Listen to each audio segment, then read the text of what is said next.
ICSI, फिर से जरा ये नाम सुनिएगा, अभी इसका इस पूरे सेशन में बड़ा आपको काम पड़ने वाला है। Intracytoplasmic sperm injection, ICSI। Sir ये ICSI क्या है? ICSI कुछ नहीं, एक पारंपरिक मैनुअल प्रक्रिया है जिसके तहत IVF टेक्निक का प्रयोग करके बच्चे पैदा किए जा रहे थे।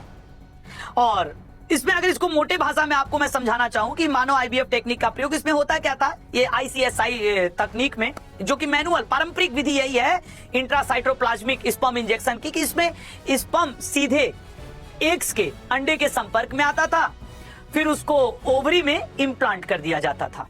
और इस तरीके से IVF टेक्निक का प्रयोग करके 9 महीने के बाद एक सुंदर, सुशील, सभ्य, सज्जन कन्या या पुत्र या थर्ड जेंडर कोई एक मानवीय बच्चा सामने आता था। यह था IVF टेक्निक, जिसे ICSI मेथड का मैनुअल पारंपरिक मेथड, जिसे आपने इंट्रासाइटोप्लाज्मिक स्पर्म इंजेक्शन कहा, इसके तहत यह किया जाता था। लेकिन अब तो गजब हो गया।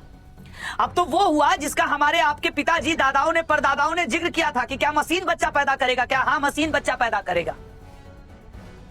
कहते थे लोग कि तुम तब पढ़ोगे ना जब सूरज पश्चिम में उगेगा। अरे एक ग्रह ऐसा भी है जहां सूरज पश्चिम में उगता है और पूर्व में ढलता है। इसका मतलब कोई भी पढ़ सकता है, दुनिया में कुछ भी पॉसिबल है। बस वो पृथ्वी पे नहीं होता, पृथ्वी में पूरा पश्चिम है, दूसरे ग्रह पे पश्चिम पूर्व है। क्या सर?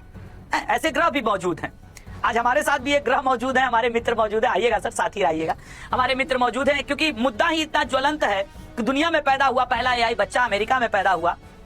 इसके बारे में आपको एक शॉर्टकट बताना चाहता हूँ कि ICSI टेक्निक को हटा करके अब नया प्रोसेस AI या रिमोट डिजिटल कंट्रोल के द्वारा, रिमोट, ध्यान से सुनना, रिमोट डिजिटल कंट्रोल मेथड के द्वारा AI का प्रयोग करके बिना किसी मानवीय हस्तक्षेप के बच्चा पैदा कर देगा। इसमें मानवीय हस्तक्षेप कहीं है ही नहीं, सिवाय शुरू की एक प्रक्रिया के कि वो ओवरी में इम्प्लांट कर दिया गया एग्स और स्पर्म को। कोई एक डोनर चाहिए, कोई एक डोनर। अच्छा सर, डोनर भी 1990 के दशक में अमेरिका वाले जुटा के रखे थे कि वो पड़ा हुआ था, मतलब डोनेट कर दिए थे अपना स्पर्म और एग। खैर वो मुद्दा रहा।